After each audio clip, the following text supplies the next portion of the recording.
Lío de neumáticos y lucha frenética hasta el final nos han traído la clasificación del Gran Premio de Francia 2021. Y es que en un circuito en el que estamos acostumbrados a sesiones bastante aburridas, la de hoy, por el contrario, ha estado muy pero que muy interesante y hemos visto una gran igualdad entre los luchadores por el campeonato y la zona media. Así que vamos a repasar lo que ha sido esta inusual clasificación del Gran Premio de Francia 2021. Y es que ya antes de que propiamente comenzara la Q1 veíamos que el coche de Lewis Hamilton tenía ciertos problemas y estaban cambiando ciertos elementos a poco más de 5 minutos para empezar. Sin embargo, cuando los semáforos se pusieron en verde y los pilotos empezaron a salir, el coche de Hamilton ya estaba listo y preparado para salir a pista.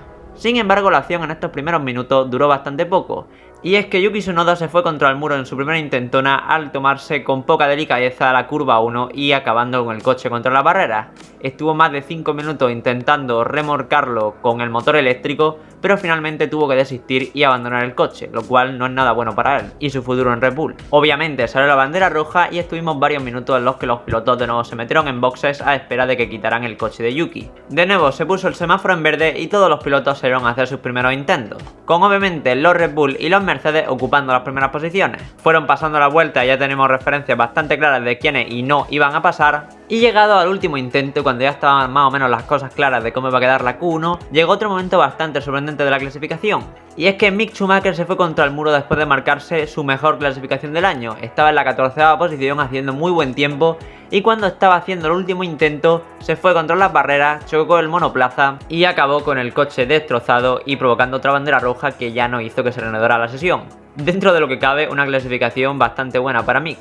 El caso es que al final, entre tanto alboroto, en la 16ª acabó Latifi eliminado, Raikkonen en la 17ª, 18º Mazepin bastante lejos de nuevo de su compañero, Stroll penúltimo que tras eliminarle varios tiempos no tuvo la oportunidad de hacer una sola vuelta y finalmente Tsunoda último que obviamente después de chocar pues no pudo marcar ni una sola referencia.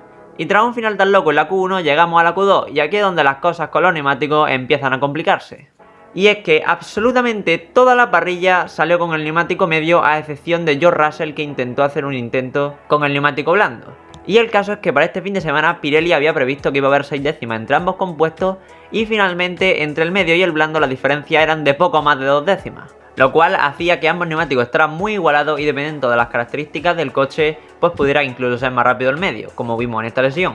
El caso es que tras varias vueltas de calentamiento de neumáticos, cuando sí que sí se vieron las referencias, sorpresa, el neumático medio fue el más rápido, con los dos Red Bull en las primeras posiciones, liderado por Checo Pérez, y con incluso Fernando Alonso que se sentía especialmente cómodo con este neumático, colándose en la 7ª muy cerca de Lewis Hamilton, quien justamente poco después, tras calentarse el neumático de nuevo, hizo otro intento y se puso primero, demostrando que además de ser un neumático bastante bueno, tenía varias oportunidades. Así, con este mar de dudas entre compuestos, llegamos a los últimos minutos de la Q2 y había una mezcla bastante interesante entre neumático medio y blando en los pilotos, pensando de cara a entrar a la Q2 o reservar un buen juego para la carrera. El caso es que después de marcar esta última referencia se vio que el neumático medio estaba casi al mismo nivel que el neumático blando, así finalmente los eliminados fueron 11º Esteban Ocon, seguido de Sebastian Vettel, más atrás teníamos a Giovinazzi, en la 14ª George Russell de nuevo colando el Williams en Q2 y finalmente Mick Schumacher que no pudo marcar referencia pero oye, ahí lo tenemos en la Q2. Y finalmente llegó el plato fuerte, en la Q3 y aquí sí que sí los neumáticos fueron totalmente claves.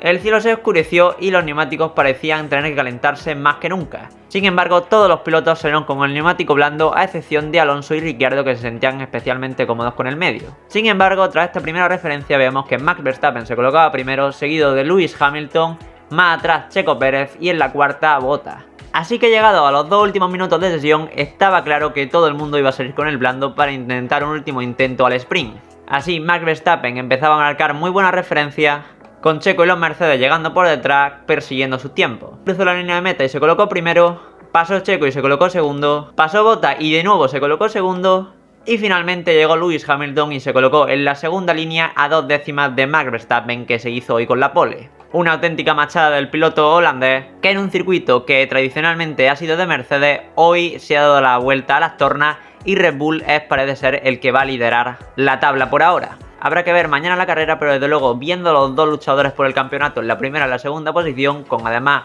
los dos segundos pilotos de los respectivos equipos, la cosa puede estar muy pero que muy interesante. Y no solo eso, que es que en la zona media también tenemos a Sainz quinto pudiendo pescar en río revuelto, con Alonso noveno también saliendo bastante bien en medio de un sándwich de los McLaren. Con lo cual mañana la salida puede estar muy interesante y veremos a ver si no se repite lo que ocurrió en el 2018 con esa salida de Sebastian Vettel. Así que ya esperando a esa sesión y el espectáculo que nos puede brindar, que viniendo de Francia, ¿quién podría esperarse esto? Así que poco más, gracias por la visita y hasta la próxima.